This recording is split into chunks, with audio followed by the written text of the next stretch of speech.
Hello, and thank you for visiting my virtual gallery, Shades of Yosemite. My name is George Wiedenhofer, and I'm the photographer who captured the images you're about to see. My goal as a photographer is to capture nature's beauty. Rocks, trees, and water is primarily what you'll see on my website at gwphotographs.com. Nature, as we know it, is in constant change. Over many years, or in a blink of an eye, what you see in the natural world can change. I don't pretend to be an expert on why the change is happening. That's up to others.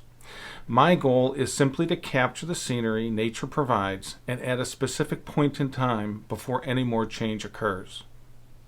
I follow a photographer, Mr. Nobu Kobayashi, as he shares a similar philosophy as I. Nobu says that in Japan, the myriad of gods dwell in all things. If that's true, then Yosemite is nature's heaven. As Nobu explains, the word God is not a religious comment, but more of a personal feeling one.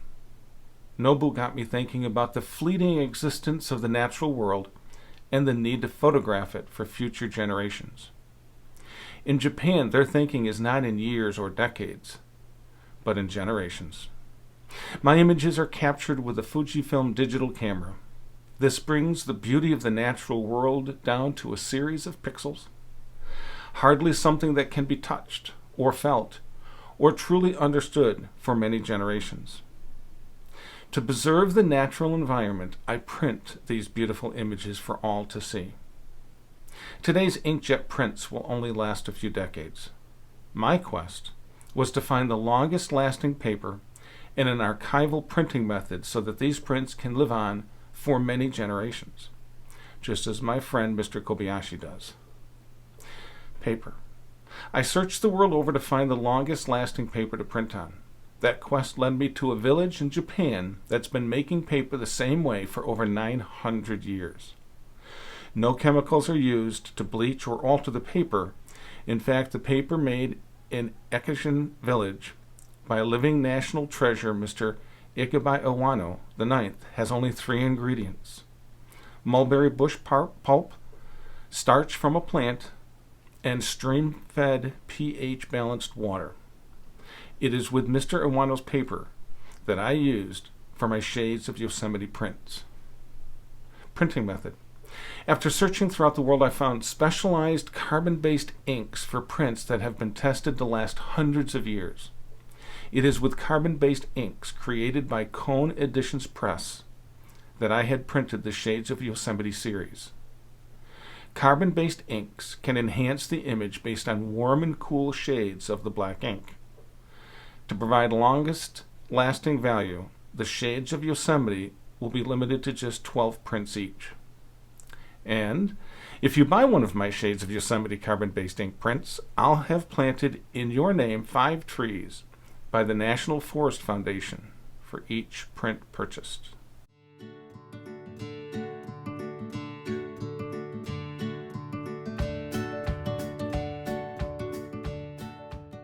First up is Bridal Veil Fall.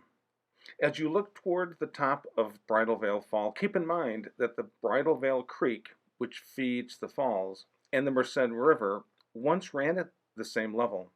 Over the years, the Merced has roared down the face of the Sierra Nevada. In contrast, Bridal Veil Creek has flowed over its flatter rock surfaces much more slowly. Bridal Veil Creek was simply unable to keep pace with the cutting action of the Merced River. How do we know how much has changed? Bridal Veil Fall now plunges 620 feet to the Merced River below.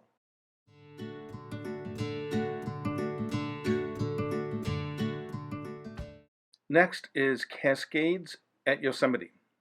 Although many of today's landforms at Yosemite exist because of glacial action, some surely did not. Many of the park's cascades exist due to falling rocks. Rock falls have been the major force of change in Yosemite Valley. 2 miles west of Yosemite Valley, the Cascades at Yosemite descend over 600 feet, starting near Big Oak Flat Road and finishes above Highway 140. From the parking area, you can climb up the falls or descend below for various views. The image shown here is at water level from beneath the bridge looking down the Cascades towards Highway 140.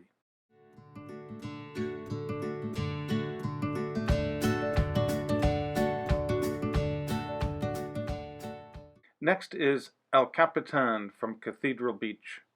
El Capitan was shaped by the draining of the high Sierras into the Merced River over 15,000 years ago. In 2009, El Capitan dropped 122,000 tons of rock from Oahe Point. The official cause is unknown, but the differing temperatures may have contributed to the fall. On September 27, 2017, nearly 30,000 tons of granite, the height of 12 stories, fell 1,800 feet to the valley floor.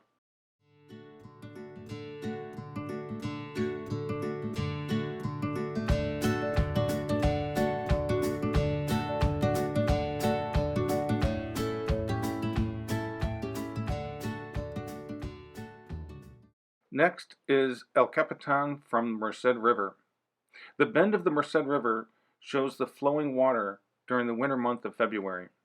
This same location looks remarkably different during the spring, when many of the features shown here are underwater. The Merced River begins in the Sierra Nevada mountains and flows throughout the park, past granite rocks and trees. Over time, the river is doomed to be filled with sediment and eventually become a meadow. Yosemite itself once contained a lake.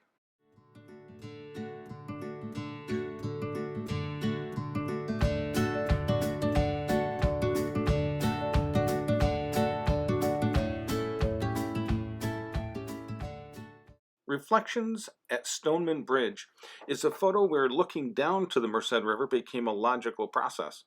Out of the view of the camera lens is Half Dome, which is visible above the bridge. Stoneman Bridge was built in 1933 and spans 72 feet above the Merced River. I instantly wanted the reflections of not only the bridge itself, but also the rock formation above the pine trees to the left.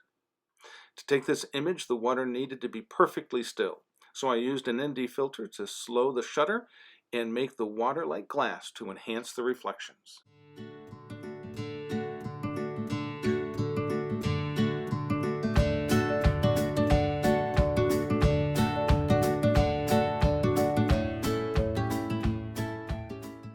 Next is the Merced River at Yosemite Valley. The Merced River possesses a remarkable scenic, recreational, fish, wildlife, geological, and ecological value to the region. It remains one of the few undammed whitewater rivers in California. The river supports native wild trout and the only known population of the limestone salamander. However, there were plans to build a dam near El Portal, and more recently, a new dam to allow for reservoir expansion. Either of these dams would alter the current river and change Yosemite forever.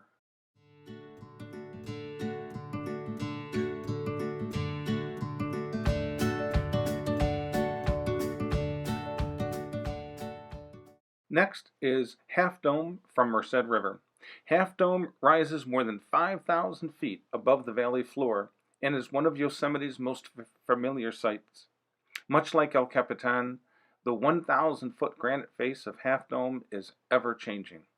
Most recently, in 2015, a relatively thin sheet of rock peeled off the vertical face of Half Dome measuring 100 by 200 feet.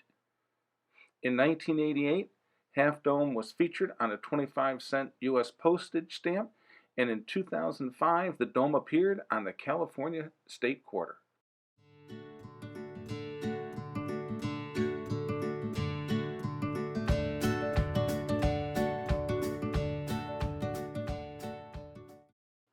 Next is Three Brothers from Merced River.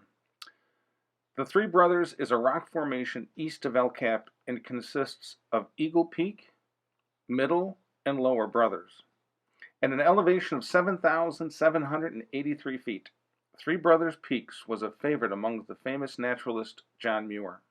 He considered the view from the top of Eagle Peak to be the most beautiful view available of Yosemite Valley. This image of Three Brothers was taken from the sands at Cathedral Beach.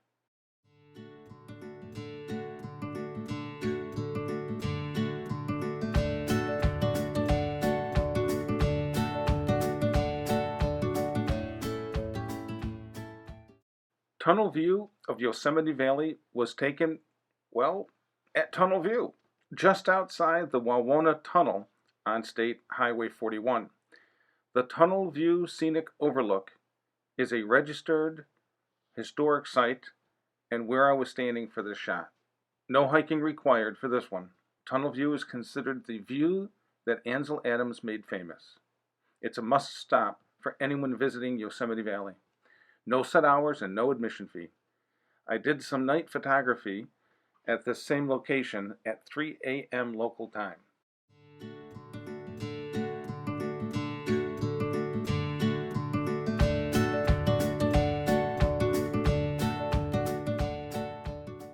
Next up, weathered tree at Yosemite West. Upon entering Yosemite National Park, you notice patches of discolored trees and otherwise green forests. These parched, brown, dead, and dying trees are of an ongoing drought, warming temperatures, native bark beetles, and poor forest health. What's more, all this dead foliage is highly flammable. The weathered tree in this image is a survivor of the Ferguson fire of 2018. Perched high on a large granite rock, this tree is only yards away from where a firefighter lost his life during the Ferguson fire.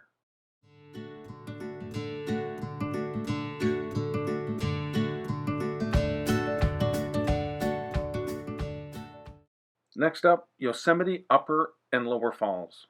Yosemite Falls is the premier falls in the park and is fed by Yosemite Creek. The falls is one of the world's tallest waterfalls and is made up of 3 sections. Upper at 1,430 feet, middle at 675, and the lower at 320 feet. I chose to capture this image from Cook's Meadow. The advantage is both upper and lower waterfalls can be seen and also show the surrounding granite rocks. The huge rock formations is just as impressive as the waterfalls itself.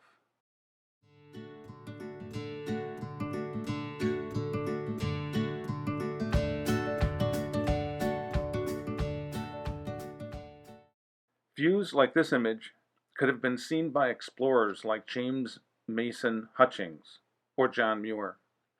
Views that inspired the protection of the park in the late 1800s. Restoration projects by the Park's Service prevent unnatural growth vegetation, encroachment in open areas to retain the historic views for which Yosemite is known. Yosemite scientists aim to restore the park's historic scenic vistas using sound cultural and ecological practices and processes.